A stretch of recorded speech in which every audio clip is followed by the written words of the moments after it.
截止到 PGL 瑞士轮结束，有一个英雄被ban 75次，仅上场6次，ban选率达到了夸张的100%，他就是版本之子，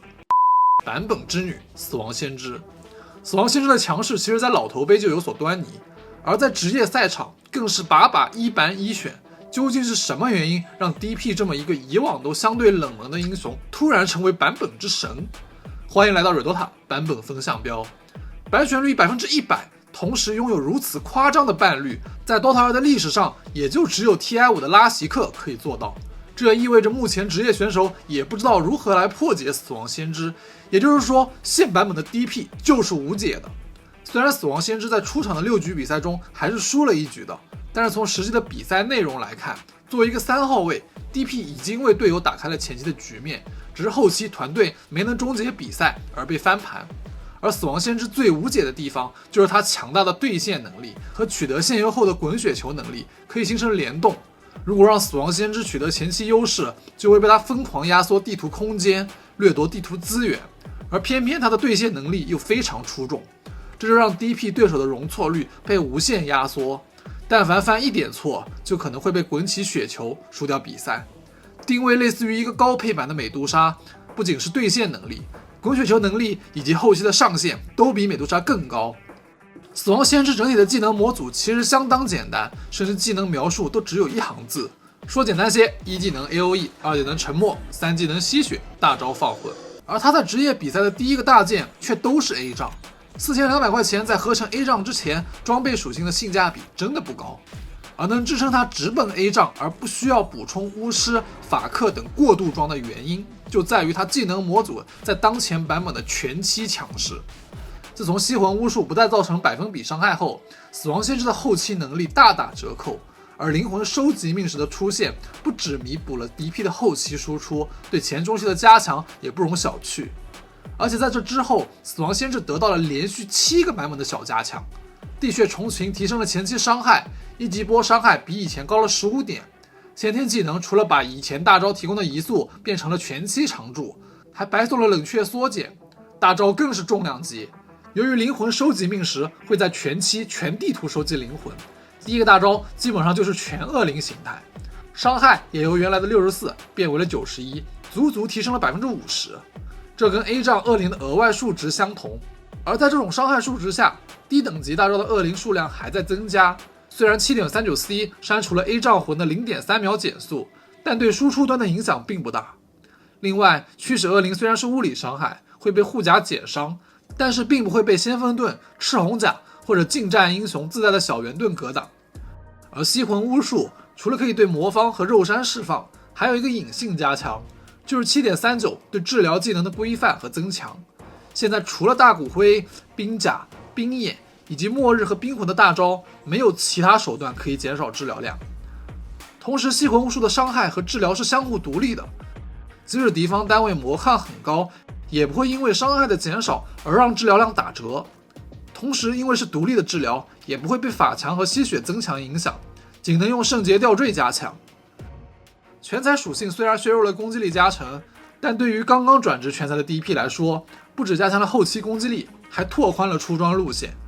除此之外， DP 的天赋数也十分夸张，10级攻速天赋刚从40削到30，但和1000块加35攻速的闪电指套对比，数值还是很不错的。15级减 2.5 秒地血重群冷却，搭配先天技能的 CD， 在15级时波的 CD 仅有 3.1 秒，30级带玲珑心直接2秒一个波。20级加400生命虽然中规中矩，但对于一个能吸血的英雄来说，这个容错率的提升真的很高。25级如果对这2个数值没有概念，可以理解为大招提升 30% 输出和吸魂巫术充能时间减半。对于后期来说，选择大招伤害更好，固定数值的吸血在这时的作用不如前期。先来说说3号位的节奏，作为一个全才英雄，出门装就得属性拉满，根据对线情况需要大魔棒就大魔棒3树枝出门，魔棒作用不大就双圆环，然后补一下基础装出假腿。例如33的 DP 打毒狗飞机就是大魔棒出门，然后补一个猎鹰回蓝，接着出假腿。而面对炼金则是双圆环，然后出双系带来对抗酸雾减甲，然后出吹风来回蓝，同时可以规避对面女王的爆发，以及驱散酒前的大骨灰。DP 以前的移速是很快的，之后为了平衡，把移速放到了大招上， 7.36 后又放在了先天技能里。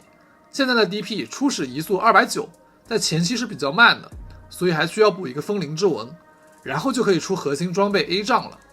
加点上1级学波补远程兵，然后主1副3推线消耗，等8级9级时再补1级沉默。需要注意的是，大部分的 DP 都会在3级和5级时留点，从对线消耗和发育的角度上来讲，自然是倾向于学波的，但是为了防止被敌人强杀，从而导致线链的情况发生，还是保留先学西的可能，这也是3号位 DP 能稳出线优的原因之一。10级时是点天赋还是先补满西，也是基于这样的理由。需要注意的是，虽然学这个技能的时候会直接送你一个能量点，但是不会影响你已经放出去的技能。DP 的对线能力毋庸置疑，吸魂巫术持续6秒，理论上2级2个能量点就能吸600血，线上打起来真的没有一滴血是自己的。再加上 DP 全彩属性的攻击力，配合600的远程射程以及波的推线消耗能力，一般情况下 DP 方的小兵数量也是优势的。想要在线上击杀 DP， 除非是卡塔西的 CD， 或者是有充足的爆发伤害，否则你需要顶着敌方小兵的输出击穿 DP 的吸血数值，同时自己还不能先死。在对线能力这一点上， DP 有点类似于3号位美杜莎，而且有过之而无不及。当 DP 方兵线进塔时，他的塔下压制和越塔强杀的能力也非常强，所以尽量选择有推线能力的英雄与之对线。而当他取得了线优之后，能滚起的雪球更是让美杜莎望尘莫及。3号位美杜莎要打推塔节奏还需要一个陨星锤，而 DP 只需要6级。灵魂收集命时会全地图收集灵魂，而且在 DP 阵亡期间也能收集，这意味着当 DP 到6时，它的恶灵数量就是场上总人头的数量。一般情况下，第一个大招恶灵数量都是满的，这让 DP 前几个大招的战斗力异常强大，基本能稳稳的杀人拿塔。滚起雪球后就是一个大招一个塔，打卡上班走流程。哎，说到走流程，蕊多他也走个流程，这个挺好看的，好吧？我收到了，来个给你们看看吧，好吧？这个是美杜莎啊，这个很帅，好吧？这个剑圣你们看一个感觉到很帅，感觉到吧？很帅。那后面是这样的，老头杯冠军雕哥都说帅的蕊多塔金词画，小黑、风行、剑圣都是蕊多塔画师原创，后续更有冰女、火女正在绘制。蕊多塔和国外 Stone Studio 联名的肉山手办正在热卖，瓷漆锋剑，做工精致细腻，背部青苔清晰可见。问一下影模多少钱，雕哥？网友问的很多的40厘米高影模将在7月初上线，加入宝丽石进行制作，细节质感拉满。蕊多塔所有周边都是用心制作，真心想给刀圈也带来值得收藏和回忆的制品。欢迎私信蕊多塔或搜索某宝蕊多塔工作室。在 PGL 上 Tundra 的比赛中，7分钟 DP 依靠投石车推掉优势路一塔，8分钟来到中路开大杀人拿塔。而让他省了一个大招推塔的后果就是12分钟拿到 A 杖直接开大空盾，把自己的对线优势转化为中单蓝猫以及整个团队的优势。有了前期积累的团队优势，结合全彩属性以及3号位的定位， DP 后续的装备选择非常多。在3号位 DP 压制了敌方1号位物理合金的前提条件下，中期敌方经常面临着物理输出不足的问题，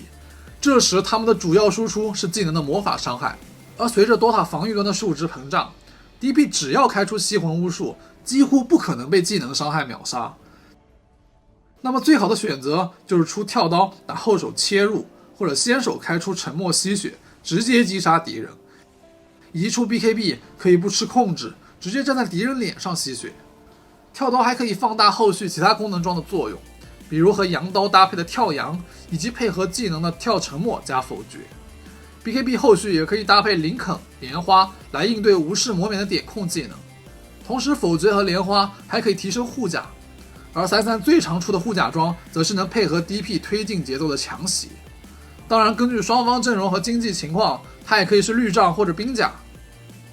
现在版本的绿杖是可以和 BKB 的简易免疫同时开启的，直接达成一个物免加魔免。中立装备前期以发育和生存为主，后期可以选一些功能性的，